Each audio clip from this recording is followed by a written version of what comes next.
Good afternoon, and I'm joined here today by our Chief of Detectives and the Police Commissioner and Chief of Department because we have a strong person of interest in the shooting that shook our city last week. CEO Brian Thompson of United Healthcare was the victim of a senseless act of violence. Our officers have been working around the clock. Many of them did not go home to pursue this individual. It was crucial that we were able to remove him off the streets of America, and we were going to seek him out no matter where he was at the time. And so this is a strong person of interest. The police commissioner and chief of detectives will go over where we are right now in the investigation. He matches the description of the identification we've been looking for. He's also in possession of several items that we believe will connect him to this incident. How did we do it? Good old-fashioned police work. The chief of detectives and the police commissioner made the decision to release as much of a photo that we had at the time. We sent it across the country, and someone, a McDonald's employee, did something we ask every American to do. If you see something, say something, but most importantly, do something. And they did. And because of that, we believe we have a strong person of interest to deal with this case. I want to now turn it over to the Police Commissioner of the City of New York, Commissioner Tisch.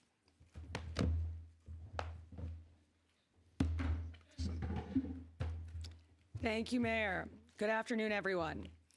Earlier this morning in Altoona, Pennsylvania, members of the Altoona Police Department arrested Luigi Mangione, a 26-year-old male, on firearms charges. At this time, he is believed to be our person of interest in the brazen targeted murder of Brian Thompson, CEO of United Healthcare, last Wednesday in Midtown Manhattan.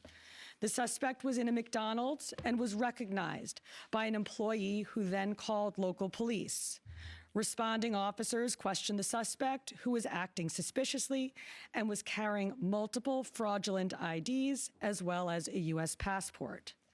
Upon further investigation, officers recovered a firearm on his person as well as a suppressor, both consistent with the weapon used in the murder.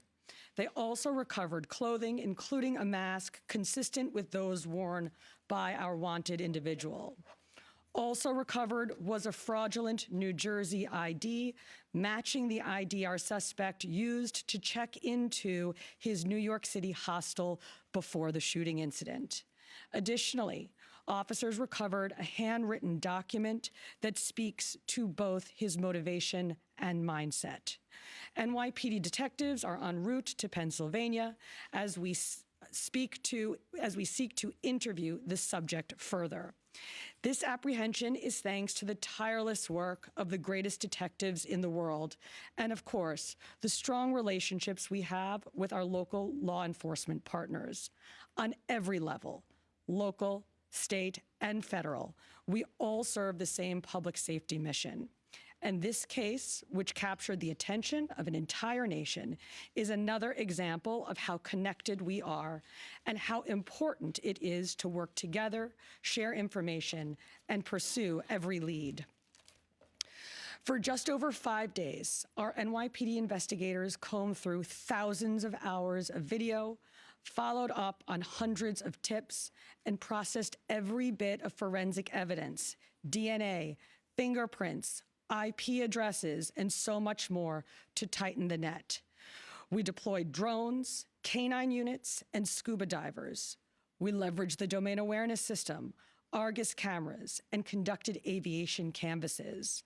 And our detectives also went door to door, interviewing potential witnesses and doing the good old-fashioned police work that our investigators are famous for. This combination of old school detective work and new age technology is what led to this result today. And we must also acknowledge the instrumental role the media and the public played in this case. The images that we shared with the public were spread far and wide, and the tips we received led to the recovery of crucial evidence. We should never underestimate the power of the public to be our eyes and our ears in these investigations. This is the third time in 3 weeks that a member of the public has seen something and said something and done something that led to a high-profile arrest. The triple stabbing homicide in Manhattan, the gunpoint robberies in Queens during which an NYPD officer was shot, and now this. Now, the case will continue through the criminal justice process, and while we are proud of today's accomplishment, we must, of course, remember that a family is in mourning. I want to again extend my sympathies to Brian's family, his co-workers, and all who knew him. Finally, I want to thank the women and men of the NYPD, especially our Detective Bureau personnel, with a strong assist from our intelligence analysts. We also thank the SAC of the FBI's Criminal Investigative Division, Leslie Rodriguez-Bekshies. And I want to commend the staff of the Manhattan DA's office, and especially DA Alvin Bragg. He has been working with us 24/7 on this case, and I am incredibly grateful for his partnership. I'll now pass it along to our great Chief of Detectives, Joe Kenny, who will provide additional information. Chief. Thank you, Commissioner. Good afternoon. As the Commissioner stated earlier, a male was taken into custody today in Altoona, Pennsylvania this morning. He has been identified as Luigi Nicholas Mangione. He's a male, 26 years old. He was born and raised in Maryland. We know he has ties to San Francisco, California, and his last known address was Honolulu, Hawaii. He has no prior arrest history in New York. Members of the NYPD Detective Bureau are currently traveling to Pennsylvania with members of the Manhattan District Attorney's Office to interview this subject. This case was brought to a successful conclusion based on the coordinated effort between numerous NYPD units, including the Intelligence and Counterterrorism Bureau, our federal partners at the FBI, the Manhattan District Attorney's Office, and of course, members of the Altoona Police Department in Pennsylvania. On Thursday, one day after this crime was committed, the NYPD released a photo of the shooter in this case. This picture was obtained by the NYPD during one of their extensive video canvasses. We took that photograph and we asked for the public's help in identifying this subject, and the public responded. Hundreds of tips began to pour into our hotline. Each tip was investigated thoroughly, and we began to release additional photographs as they came into our possession. The NYPD provided these photos to numerous media outlets. Local, national, and international outlets released the photo via television, print, social media, and online content. Luckily, a citizen in Pennsylvania recognized our subject and called local law enforcement. Members of the Altoona Police Department responded to the call, and based on their investigation, they notified the NYPD. This investigation is still active and ongoing. Thank you very much.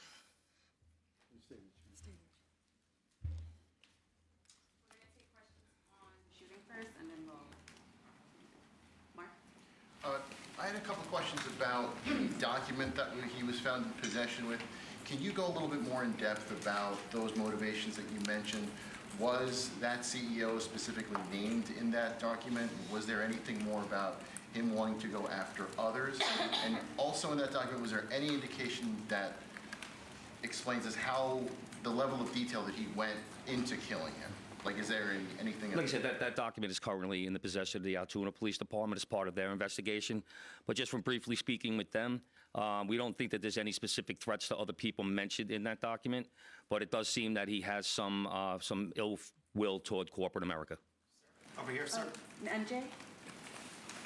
Chief, was the suspect wearing a mask at the time he was spotted in McDonald's? And also, criminal cases often have a linchpin. Can you point to a single linchpin that helped crack this case? There's numerous linchpins in this case, in the fact that we've recovered an enormous amount of forensic evidence, an enormous amount of video, and once again, with your help and the public's help. So I really couldn't put it on one thing, but If I had to, it would be the release of that photograph from the media. Dean? What you said he had a passport on him. Do you believe he was trying to flee the country? And also, are you still looking for any evidence in Central Park in regards to the bike? We had divers in the water yesterday that came up negative results. The passport, we don't believe that he was planning on doing any traveling at this time. We don't think at this point in our investigation, we don't think he was trying to flee the country. The person at the McDonald's, were they buying food? What were they doing at that exact moment? He was an employee at the McDonald's. Right. But what was the suspect doing? He was sitting there eating. Will the suspect be brought back to New York and charged here, and when? We're going to have to work that out with the Manhattan District Attorney's Office in Altoona, Pennsylvania. He's going to be facing gun charges there, and at some point we'll work out through extradition to bring him back to New York to face charges here, working with the Manhattan District Attorney's Office. Anita? Hi, Anita from the New York Post. I was just hoping to get more details on the capture itself. Did he put up a fight? Did he say anything to cops? And we've also reported that he published online anti-health care industry rantings. Can you share with us some of the services that he posted on? We're still working through his social media. We're going to do a complete scrub of that. Preliminarily, like I said, he seems that he has some ill will toward corporate America, but that will all come out as part of our investigation. We're not done here. We're still going to be putting this together. We're still going to be working very hard to bring this to a successful conclusion. And the capture itself, did he put up a fight? Did he say anything to police? I don't have that information. Oh, sorry. Can you elaborate on how he got there, the path he took from Port Authority and on the George Washington Bridge to Altoona, PA? Same thing. This just happened this morning. We'll be working, backtracking his steps from New York to Altoona, Pennsylvania. I was going to ask if we knew anything, if he took a bus to Philadelphia first and then somehow got to Altoona. But We're still working on that. We're still working through that. Is there any indication that anybody else was helping him from the inside, as far as tracking the CEO's movements? Once again, we're still working this investigation very hard. It's not at its conclusion yet. That could come out during our investigation, but as of right now, we have no indication that that took place. Chief, did he have any weapons or anything like that with him when he was arrested? He was in possession of a ghost gun that had the capability of firing a 9mm round and a suppressor. Can you get into a little bit about the technical aspects of the investigation? I know you deployed an unprecedented amount of technology. You also activated the Sentry program through Intel. Can you talk about how that is going to play into actually building the case as far as cell phone and all of the other technical aspects of what you've done? In this case, it really came down to technology was the use of drones in Central Park, and really comes down to the video canvas that we did. We used every source of video that we could collect, hundreds and hundreds and hundreds of hours from hundreds of sources, and that helped bring this to where we are right now. The gun is it believed to be the gun you used in the shooting? And there was some talk that it was a veterinarian type gun. Is that accurate? No, as of right now, the information we're getting from Altoona is that the gun appears to be a ghost gun. May have been made on a 3D printer. The capability of firing a 9mm round, obviously that will come out during our ballistics testing. Oliver? Yeah, Oliver Barnes from the Financial Times. Do you have any indication how long this handwritten, is it a handwritten manifesto that you found on the suspect? And then also whether or not he put it online at all? Don't know if it's online. As of right now, it's a handwritten 3-page document. Chief, does he have ties to that area, and was he someone who you knew by name before his arrest? We believe he may have attended college in Pennsylvania, but like I said earlier, he has ties to Maryland and California and Hawaii. And you knew him by name before today. Was his name on your radar? Excuse me? Was his name on your radar? Was he someone who you had been looking into before his arrest? No, we did not have his name prior to today. Brent, okay. Does he have any prior arrests? I know there were none for New York City, but is there any prior arrests anywhere else in the country? We have not come across any arrests in the country. Chief, hi, how are you? On two things. On the ghost gun, is it something you're going to be looking into to see if he made it himself? And can he make that himself? Or would he have to buy the gun the way it was? No, once again, that'll be part of our investigation as we follow up. I mean, obviously he's going to face murder charges, but is there any chance that he could face any other charges because he was targeting the CEO and because of his writings and other things that we're now finding on him? Potential federal charges or That other determination will be made by Alvin Bragg. Yes, what connections does he have in Pennsylvania that you know of? And are they in Altoona specifically? We believe he attended college in Pennsylvania. Does he know anybody in Pennsylvania? Wouldn't be able to tell you that. All right, we're going to take one more question on shooting, Marla, and then we're going to go. What, you talk about the manifesto having said things against corporations, but specifically United Healthcare, and do you believe that Mangione acted alone? We believe at this point, our investigation is leaning toward he was acting alone. So, like I stated earlier, we're still working through the investigation. We're not stopping today. And as far as the manifesto, like I said, I don't have the complete details of that. It's in the possession of the Altoona Police Department. We're going to shift to opt-out. Yep. Good job, Chief. Commissioner?